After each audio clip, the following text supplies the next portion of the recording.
Bismillahirrahmanirrahim. Assalamu alaikum. My dear student, this is Arslan Ansari and I am your computer teacher. Today we will continue the topic of components of Excel window.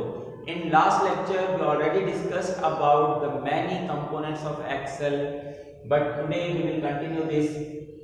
आज हमारा जो पहला topic है components of Excel window का, वो है document window. सबसे पहले एक बेसिक सा कंसेप्ट हमें क्लियर करना है कि विंडो स्क्रीन किसे कहते हैं। आमतौर पर आपने विंडोज देखी होगी, बहुत सारी होती है। जैसे हमारे पास आजकल जो बहुत ज़्यादा फेमस है, जो चल रही है, वो विंडोज 8 है या 8.1 है या 10 है। इससे पीछे चले जाए तो आपने विंडोज 7 का नाम सुना होगा, एक्सपी का नाम सुना होगा और बहुत सारी विंडोज आई है। लेकिन अगर हम बात करें विंडो की, विंडो किसे कहते हैं? विंडो कहते हैं बेसिकली जब आप किसी भी आइकन के ऊपर क्लिक करते हैं। लेट्स सपोज आपने अपने कंप्यूटर के अंदर जो आपको एक आइकन नजर आता है डेस्कटॉप के ऊपर, माय कंप्यूटर।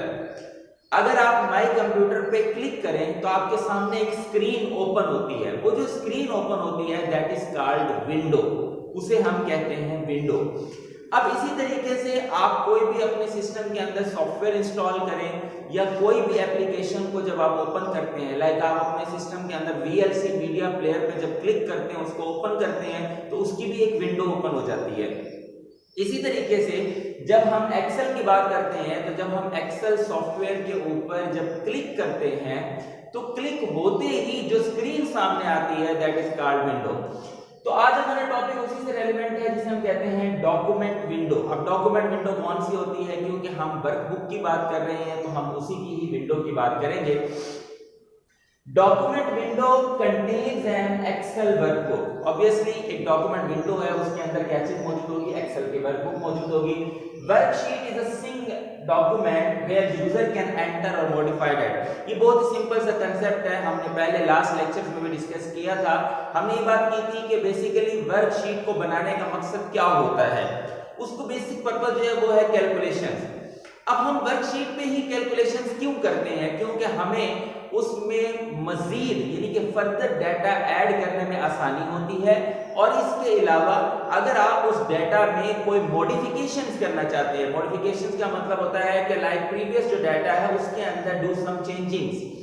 अगर आप उस प्रीवियस डाटा में कुछ चेंजिंग्स करना चाहते हैं, कुछ मॉडिफिकेशंस करना चाहते हैं, या कुछ फार्मूलाज या फंक्शंस को चेंज करना चाहते हैं, तो उसके लिए हम वर्कशीट का इस्तेमाल करते हैं। क्योंकि बाकी और शीट्स या सॉफ्टवेयर्स का इस्तेमाल करने में इतनी आसानी नहीं होती, क्योंकि इसमें ये बहुत ही ज्यादा यूजर फ्रेंडली है। इसमें बहुत सारी चीजों को चेंज करना या इंटरचेंज करना बहुत ज्यादा इजी होता है। दैट्स व्हाई हम वर्कशीट को या एक्सेल को प्रेफर करते हैं।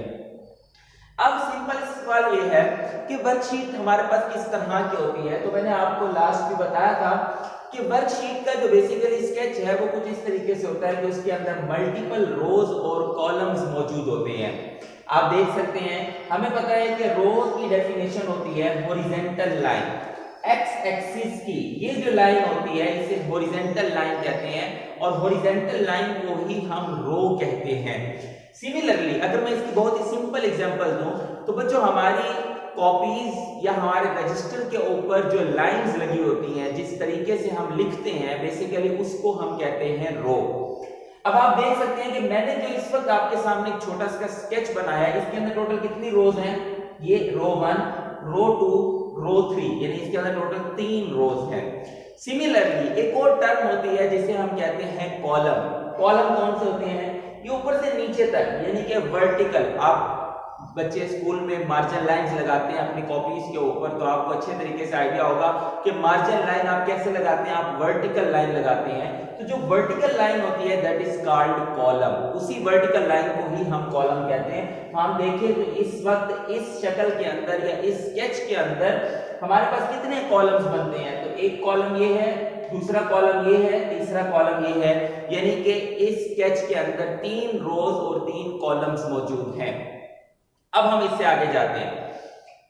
अगर आप इस स्केच को देखें तो ये आपके पास डिफरेंट बॉक्सेस बने हुए हैं। ये बॉक्स कैसे बनते हैं?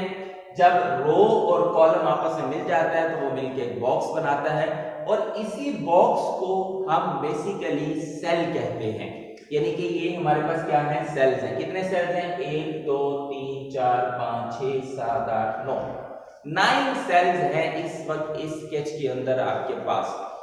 अब इनमें से किसी भी एक सेल को जिस पे आप अपने माउस के कर्सर के साथ जाके क्लिक करेंगे, that will become active cell.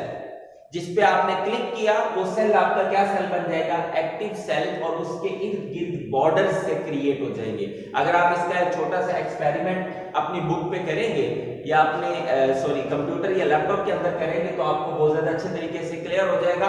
आप वर्कशीट को ओपन करें, तो जैसे ही आप ओपन करेंगे उसमें बहुत सारे ऐसे सेल्स आपको नजर आएंगे। आप किसी भी एक सेल के ऊपर जाके क्लिक कर दें। जब आप क्लिक करेंगे तो उसके इर्द गिर्द ऐसे बोल्ड से बॉर्डर से बन जाएंगे, that will become an active cell. अब इसके दो फायदे होते हैं। एक तो जैसे ही आप किसी सेल के ऊपर क्लिक करेंगे तो वो एडिटेबल हो जाता है, यानी कि उसमें अगर आप कुछ भी टाइप करना चाहते हैं तो आप इजीली टाइप कर सकते हैं।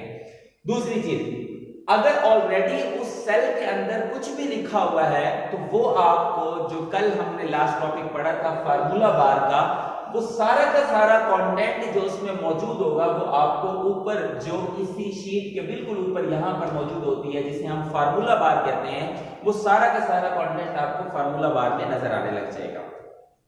इसके साथ ही अगर हम नेक्स्ट कंपोनेंट की बात करें तो वो है हमारे पास शीट टैब्स। अब ये बड़ा इंटरेस्टिंग टॉपिक है कि शीट टैब्स कौन से होते हैं। तो सबसे पहले हम इसका थोड़ा थ्योरेटिकल व्यू देख लेते हैं। Used to access different sheets in a workbook, क्योंकि हमें पता है कि जब बहुत सारी वर्कशीट्स मिल जाती हैं तो वो मिलके एक वर्कबुक बना देते हैं। तो अगर आपने एक ही वर्कबुक के अंदर किसी दूसरे पेज पे जाना हो, तो जैसे मैं आपको एग्जांपल दूं, ये एक बुक है, आपने इस पेज जाना, ऑब्वियसली आपको इस पेज को टर्न करना पड़ेगा। तो सिमिलरली इसी तरीके से जब आप एक ही वर्कबुक के अंदर किसी दूसरी शीट पे जाना चाहते हैं तो we will use tab button, हम टैब बटन का इस्तेमाल करते हैं। By default 3 sheet tabs are available. We can change the name of the sheet tab. बेटा ये देखिएगा, ये आपके पास जो स्केच बना हुआ है इसके अंदर मैंने तो आपके सामने 3 रोज और 3 कॉलम्स बनाए। जब आप अपने लैपटॉप या कंप्यूटर में ओपन करेंगे तो बहुत सारी रोज और बहुत सारे कॉलम्स होंगे। तो एट द एंड आपको क्या नजर आएंगे, बहुत सारे, जब रोज और कॉलम्स के बाद नीचे देखेंगे तो आपको कॉर्नर के अंदर ऐसे कुछ एरो साइन नजर आएंगे। फिर बाय डिफॉल्ट आपको 3 शीट्स नजर आएंगी, यानी अगर आप पहली शीट पे क्लिक करेंगे तो एक अलग वर्कशीट होगी, उसमें कुछ और डाटा लिखा होगा। आप दूसरी शीट पे क्लिक करेंगे तो एक और वर्कशीट ओपन हो जाएगी, यानी जैसे दूसरा पेज ओपन हो जाता है। तीसरी शीट पे क्लिक करेंगे तो तीसरा शीट टैब ओपन हो जाएगा जिसमें कुछ और डाटा मेंशन होगा। तो बाय डिफॉल्ट किसी भी वर्कशीट के अंदर टोटल 3 शीट टैब्स होते हैं। अगर आप इसमें फर्दर एडिशन करना चाहते हैं तो इसी शीट 3 के साथ एक बटन होता है, प्लस का भी बटन होता है, जैसे बॉक्स सा बना होगा, आप उस पे जब क्लिक करेंगे तो वो इसी शीट 3 के साथ एक और शीट टैब ओपन कर देगा जिसका नाम बाय डिफॉल्ट होगा शीट 4। तो इस तरीके से आप इसको आगे कंटिन्यू कर सकते हैं और जितने भी शीट चाहें आप वो शीट टैब्स बना सकते हैं। तो बच्चों ये था हमारा आज का टॉपिक जिसके अंदर हमने डिस्कस किया कंपोनेंट्स ऑफ एक्सेल विंडो को, और इसके साथ ही हमारे कंपोनेंट्स ऑफ एक्सेल विंडो का जो टॉपिक है वो खत्म हो गया है। अगर इससे रेलेवेंट आपके पास कोई भी टॉपिक हो तो आप मुझे व्हाट्सएप पे कांटेक्ट कर सकते हैं। अपना ख्याल रखिएगा। अल्लाह हाफिज।